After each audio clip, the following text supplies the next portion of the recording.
there have been many women of color who were brilliant, and due to structural racism and oppression, their voices became hidden. As an Afro Latina in STEM, you start to reflect on your experiences, your academic and your professional experiences.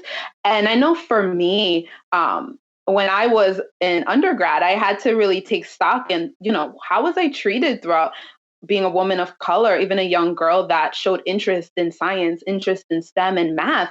And I had to realize that, I was met with prejudice, I was met with bias, I was met with all of these isms that seem to exist for women of color who dare to be brilliant, right?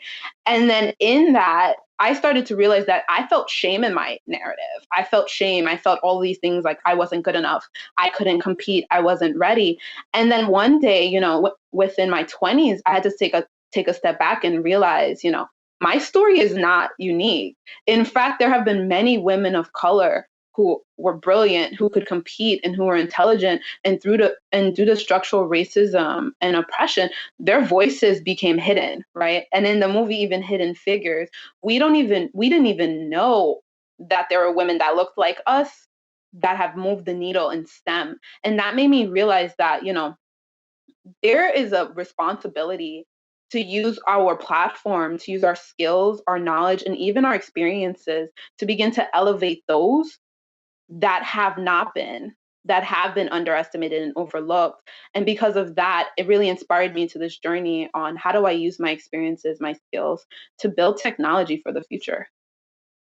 Yeah, I think all women of color have an experience with imposter syndrome. And it's Mhm. because we don't have these conversations about our shared experiences and not even realizing that they're shared to begin with.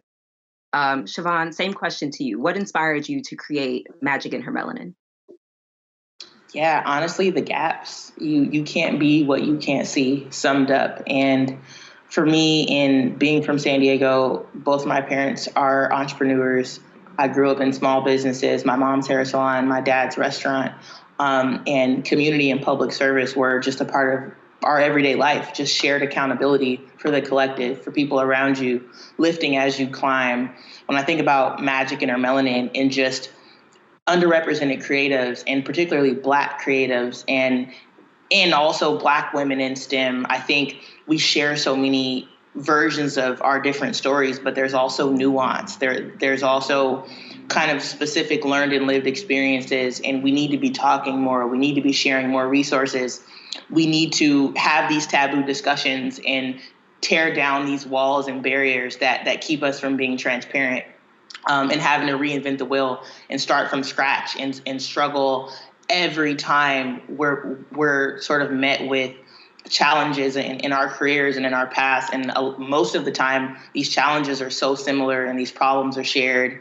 So with magic and community, it's all about helping to bridge those gaps. And it's all about also just kind of increasing dialogue and fellowship and community, peer to peer, and also helping to increase access for, young people at risk, people who may not be able to see the light at the end of the tunnel, who may not know that, you know, they can exist as they are in these spaces that we work in, and all in an effort to normalize Blackness and normalize diversity in these spaces, and just standing in your truth in these spaces.